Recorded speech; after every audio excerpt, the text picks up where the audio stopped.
Hello friends, super magic રસોઈમાં મિત્રો આપનું સ્વાગત કરું છું। આજે હું ઘઉંના લોટના ખીચાની રેસીપી લઈ આવી છું। તો તમને ચોક્કસ આ વિડીયો ગમશે। ગમે તો લાઈક કરજો, શેર કરજો અને સબસ્ક્રાઈબ કરવાનું તો ભૂલતા જ નહીં। હવે એના ઇન્ગ્રેડિયન્ટમાં આપણે આ 1 કપ ઘઉંનો લોટ લીધો છે, એક મોરું અને એક તીખું મરચું છે, 1 ઇંચ આદુનો ટુકડો છે, જીરું છે, તલ છે અને આપણે ચાટ મસાલો છે, સોડા છે, મીઠું છે, તેલ છે અને આપણે મેથીઓ મસાલો છે। તો બનાવવાનું ચાલુ કરીએ।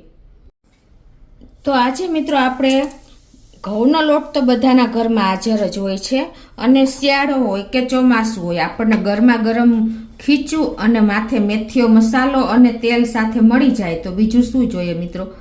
તો એકદમ ટેસ્ટી એવું પરફેક્ટ માપ સાથે જ હું તમને આ ખીચાની રેસીપી શેર કરું છું।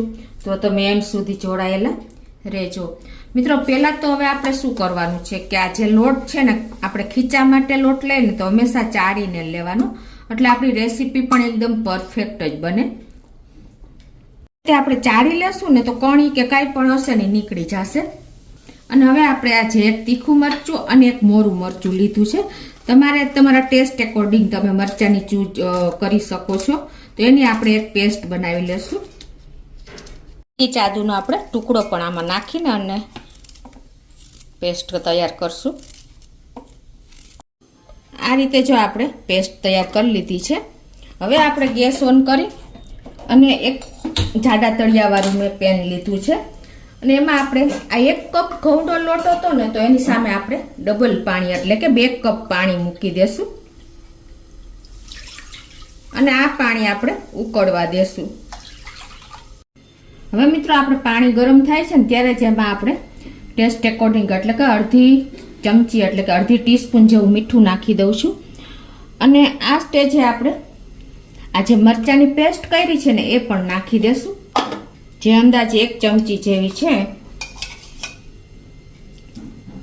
અને અત્યારે આ સ્ટેજે હું જીરું એડ નથી કરતી, એનું કારણ એ છે કે આપણે પહેલા જીરું એડ કરી દઈએ છીએ ને તો આપણા ખીચાનો કલર કાળો થઈ જાય છે, એટલે હંમેશા જીરું એડ કરવાનું પણ હું તમને પરફેક્ટ ટાઈમ બતાવું અને આપણું ખીચું એકદમ સરસ ચડી જાય અને ચીકણું ન બને ને એના માટે અત્યારે હું 2 પિંચ ખાવાનો સોડા એડ કરું છું, વધારે નથી કરવાનો। જો આપણે આ ચપટીમાં આવે ને એટલો જ કરવાનો છે અને હવે આને આપણે મીડિયમ ફ્લેમ ઉપર ઉકળવા દેશું।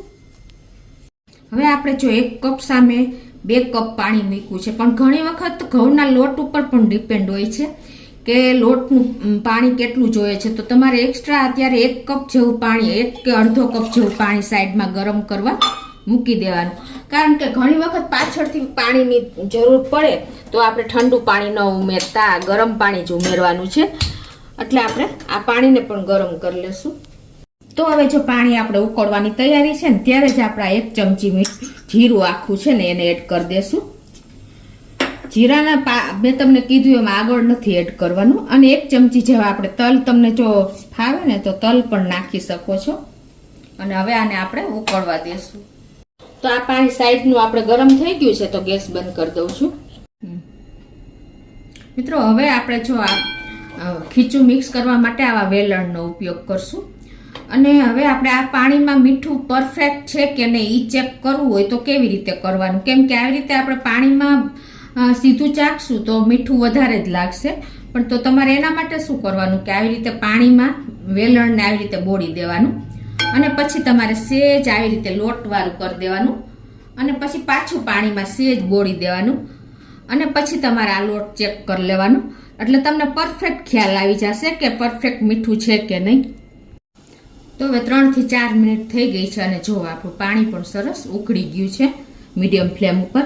હવે આપણે લોટ એડ કરી દઈશું। તો પહેલાં તો આપણે ગેસની ફ્લેમ મીડિયમ કરી નાખશું અને આ રીતે થોડો થોડો લોટ એડ કરતા જઈશું અને આ રીતે આપણે જેમ લાપસીને મિક્સ કરી છે ને આંધણ, એવી રીતે જ આ પ્રોસીજર થશે। તો આ રીતે આપણે લોટ નાખી અને સ્લો ફ્લેમ ઉપર જ આપણે આ ગાંઠા ન પડે ને એ રીતે આપણે બધો લોટ મિક્સ કરી લેશું। આવી રીતે કન્ટિન્યુ તમારે ચલાવતું રહેવાનું છે અને તમને જો વેલણ ન ફાવે ને તો તમે વિસ્કર પણ લઈ શકો છો, તો એમાં બિલકુલ તમારે ગાંઠા નહીં પડે. પણ ઘણા લોકો પાસે અત્યારે વિસ્કર અવેલેબલ હોતું નથી, તો તમને આ મેથડ પરફેક્ટ રહેશે. આ રીતે આપણે સ્લો ફ્લેમ ઉપર જ જોવો લોટે બધું પાણી એબ્ઝોર્બ કરતું ગયું છે અને એકદમ સરસ આપણો બધો લોટ મિક્સ થઈ ગયો છે.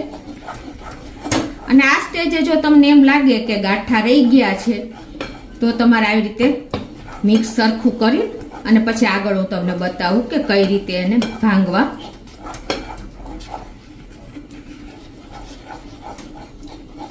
આ રીતે જો અત્યારે તો આપણો લોટ બધો સરસ મિક્સ થઈ ગયો છે.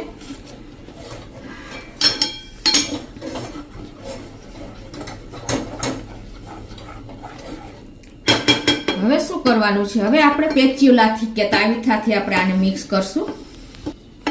હવે આને જો આપણે પેચ્યુલાથી કે તાવીથાથી આ રીતે મિક્સ કરવાનું અને કાંઈ પણ ગાંઠા હોય ને તો આ રીતે તમારે ભાંગતા જવાના અને મિક્સ કરી લેવાનું આવી રીતે. અને એવું જરૂર લાગે તો થોડુંક પાણી પણ એડ કરી દેવાનું, પણ અત્યારે મને પરફેક્ટ લાગે છે એટલે કાંઈ પાણીની જરૂર નથી. આવી રીતે એકદમ સરસ આપણે ગાંઠા હોય તો આ રીતે ભાંગી અને મિક્સ કરી લેવાનું. જો મિત્રો આપણું ખીચું જરાય પણ કાળું નથી લાગતું, કેમ કે આપણે પાછળથી જીરું એડ કર્યું હતું. તમે જો પહેલા જીરું એડ કરી દેશો ને તો ખીચું ઘણી વખત એકદમ કાળા જેવું થઈ જાય છે, જીરાનો કલર એમાં બેસી જાય છે. આ રીતે જો આપણે ખીચું સરસ મિક્સ થઈ ગયું છે પેચ્યુલાથી, પણ જરા પણ કણી પણ નથી રહી. આપણે અત્યારે આ કન્સિસ્ટન્સી આવી જ રાખવાની છે, તમે જોઈ શકો છો. કેમ કે આપણે જો આ ખીચું ખાવા માટે બનાવીએ છીએ, પાપડ માટે બનાવવું હોય ને તો તમારે આને થોડુંક અલગ જ રીતે કરવું પડે તૈયાર, કેમ કે આપણે અત્યારે આને અલગ રીતે પાછું કૂક કરશું. હવે એમાં આપણે 2 ચમચી જેવું તેલ નાખી દેશું.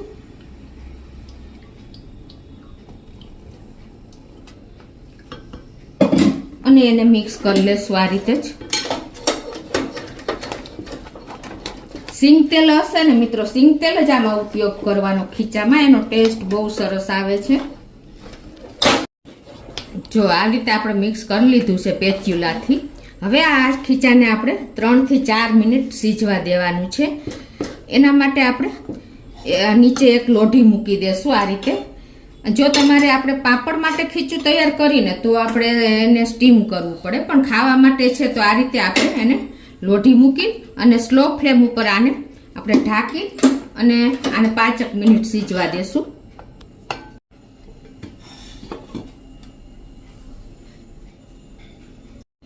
તો 5 મિનિટ થઈ ગઈ છે અને જો આપણું ખીચું એકદમ ફ્લફી થઈ ગયું છે.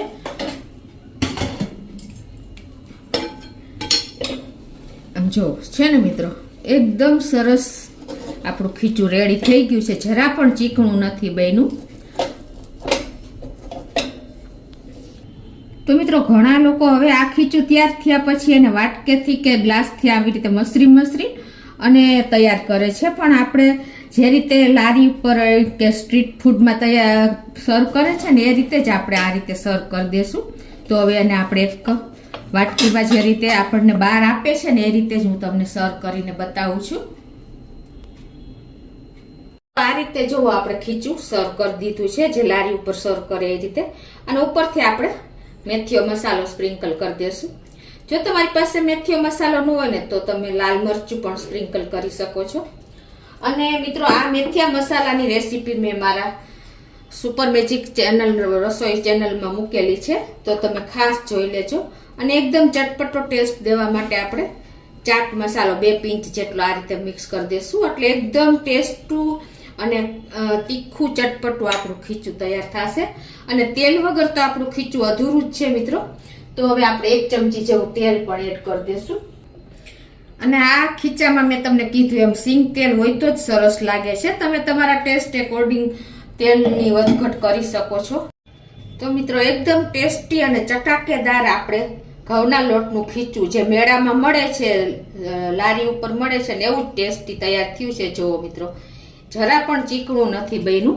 આપણે જો ખીચવું આપણે પાપડ માટે બનાવીને તો આપણે પાપડ ખાર એડ કરીએ છીએ, પણ આપણે આમાં 2 પિંચ જ જો આપણે ખાવાનો સોડા એડ કર્યો હતો, એટલે જરા પણ ચીકણું નથી બન્યું ને એકદમ પરફેક્ટ આપણે ચીકણું પણ નથી બન્યું, એટલે એકદમ ટેસ્ટી થયું છે. તો ચોક્કસ તમે એક વખત આ રીતે ટ્રાય કરજો મિત્રો, અને મને કોમેન્ટ બોક્સમાં જણાવજો કે તમને ખીચાની રેસીપી કેવી લાગી. તમને ગમે તો લાઈક કરજો, શેર કરજો અને સબસ્ક્રાઈબ કરવાનું તો ભૂલતા જ નહીં.